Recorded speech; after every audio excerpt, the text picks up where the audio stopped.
शिल्पा शहर की पढ़ी लिखी और होशियार लड़की है, जिसकी शादी उसके पापा के सालों पुराने वादे की वजह से गांव के विकास से हो जाती है। शिल्पा की सास पुराने ख्यालों की होती है। अरे शहर की हो, इसका मतलब ये नहीं कि जो मन आए करोगी। घर के कुछ नियम है जो तुम्हें भी मानने पड़ेंगे। हाँ। मम्मी, मुझे रीति रिवाज से कोई दिक्कत नहीं है, पर ऐसे नियम जिनका कोई मतलब ना बने, वो तो गलत है। हाय, देखो तो। अरे घर आए एक दिन पूरा नहीं हुआ और सास से जुबान लड़ाना भी शुरू। नहीं हो, बहू हो, अपनी हद में रहना सीख लो। हाँ। इतने में विकास भी वहां आ जाता है। माँ, मुझे लगता है शिल्पा को घर रहने की जगह दुकान चलना चाहिए। इसकी नई चीजों की समझ और सोच हमारे बिजनेस के लिए बहुत अच्छी रहेगी। बेटे की बात सुनकर माँ को बहुत गुस्सा आ जाता है। अच्छा, अरे बीवी के आते ही तेरे तो सुर बदल गए। अगर ये दुकान जाने लगी तो गांव में क्या इज्जत रह जाएगी हमारी है? लोग क्या कहेंगे? ये कहीं नहीं जाएंगे बस। हाँ। माँ के आगे और कुछ बोले बिना विकास वहां से चला जाता है और सास शिल्पा को घर के कामों में लगा देती है।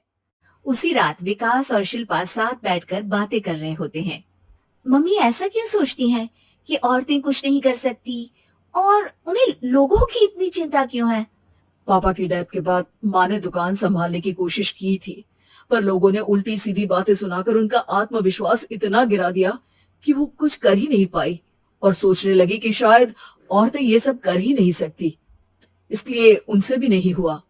लोगों की यही तो दिक्कत है, उन्हें अपने से ज्यादा दूसरे की जिंदगी में स्वाद आता है। वैसे लोग जिनसे डरते हैं ना, उन्हें ही तोड़ने की कोशिश करते हैं। आप फिक्र मत करो, मम्मी की सोच बदलने का तरीका है मेरे पास।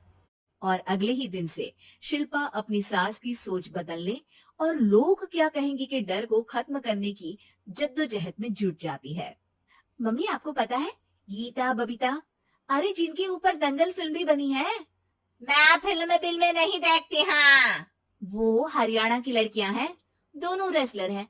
उन्होंने जब ये शुरू किया था ना, तो लोगों ने बहुत बातें बनाई, बुरा भला बोला, मजाक भी बनाया, लेकिन उन्होंने ना किसी की सुनी, ना अपने ऊपर से विश्वास खोया और ना ही हार मानी। और देखो आज किस मुकाम पर है। अरे तो ये सब मुझे क्यों सुना रही है? हाँ। नहीं नहीं, बस ऐसे ही, हमें अपने आसपास की खबरें तो रखनी चाहिए ना। ऐसा कहकर शिल्पा अपनी सास को सोच में डालकर वहां से चली जाती है। अब शिल्पा हर दिन दुनिया के अगेंस्ट अपनी हिम्मत से सक्सेसफुल बनने वाली लड़कियों की कहानी अपनी सास को सुनाने लगती है। इसी तरह कुछ समय बीत जाता है। और माँ, आजकल बहुत चुप रहती हो, सब ठीक तो है ना? बस कुछ सोचती रहती हैं, इसीलिए ज्यादा बोल नहीं पाती। ऐसा क्यों माँ, कोई दिक्कत है क्या? अरे तेरी पत्नी ही दिक्कत है? मैंने क्या किया? अरे रोज मुझे कुछ समझाने के मकसद से एक नई कहानी सुनाती है, पर खुद नहीं जानती कि मुझे सब पहले से पता है। हाँ। तो फिर दिक्कत क्या है माँ? लोग क्या कहेंगे? अरे उनका तो काम ही है कुछ ना कुछ कहना। आप ये सोचो कि उन्हें नजरअंदाज करके हम साथ मिलकर किस ऊंचाई पर पहुंच सकते हैं। बेटे और बहू की बातों से सोच में पड़ी माँ वहां से चली जाती है। अगली सुबह सबसे पहले तैयार सास आवाज लगाकर बेटे और बहू को बुलाने लगती है। अरे कहाँ सोते पड़े हो दोनों? किसी को घर में कोई काम नहीं है क्या? हाँ। सास की आवाज सुन शिल्पा भागती हुई कमरे से बाहर निकल आती है, जिसके पीछे विकास भी बाहर आ जाता है। मम्मी, आप इतनी सुबह तैयार होकर कहाँ जा रही हैं? अरे किसी नई शुरुआत से पहले भगवान का आशीर्वाद बनता है या नहीं? मैं सीधा दुकान जाऊंगी, तुम काम निपटा कर आ जाना है। सास की बात सुन शिल्पा और विकास खुशी से फूले नहीं समाते। ये हुई ना मेरी माँ वाली बात। पूरा परिवार मिलकर दुकान पर काम करने लगता है, जिसमें विकास और उसकी माँ दुकान संभालते हैं, तो शिल्पा काम को ऑनलाइन डाल शहर और इंटरनेट का काम संभालने लगती है, जिसे देख गांव में लोगों के बीच गॉसिप शुरू होते देर नहीं लगती। और अब क्या विकास भाई, अकेले काम संभल नहीं रहा था तो नौकर रख लेते, और तो कोई यहाँ लाने की क्या जरूरत थी? इन्हें घर में जो काम बोलो वो तो सही से करती नहीं, यहाँ आकर तो तुम्हें डुबा ही देंगी।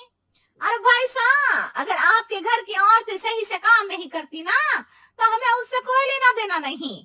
यहाँ आपकी पंचायत के लिए किसी के पास समय नहीं है। हाँ। करारा जवाब सुन बातें सुनाने आए लोग मुंह लटकाए उल्टे पैर वापस चले जाते हैं। वाह मम्मी, ये तो अब दोबारा कभी भूल कर भी यहाँ नहीं आएंगे। I am so proud of you. अरे बहुत हुआ, हाँ काम पर लगो चलो। तीनों आपस में काम बांटकर अपने अपने काम पर लग जाते हैं। इसी तरह दिन दिनों के साथ महीने बीतते हैं, जिसमें शिल्पा की पढ़ाई, विकास की मार्केट स्किल और सास की फाइनेंशियल मैनेजमेंट से उनकी दुकान बहुत अच्छा बड़ा बिजनेस बन जाता है, जो गांव के साथ साथ शहर में भी अच्छा खासा मशहूर हो जाता है। अरे सच ही कहते थे तुम दोनों, लोगों का तो काम ही होता है कहना। अब हमें सुनना है या नजरअंदाज करना है वो तो हमारे ऊपर है। हाँ आपकी शुरुआत में गालियां और आसमान छूने पर तालियां, ऐसे लोगों का तो काम ही है पलटना। इनकी बातों से हमें कभी अपनी राह बदलनी नहीं चाहिए, बल्कि अगर बातें बन रही है तो समझ जाओ कि रास्ता सही है।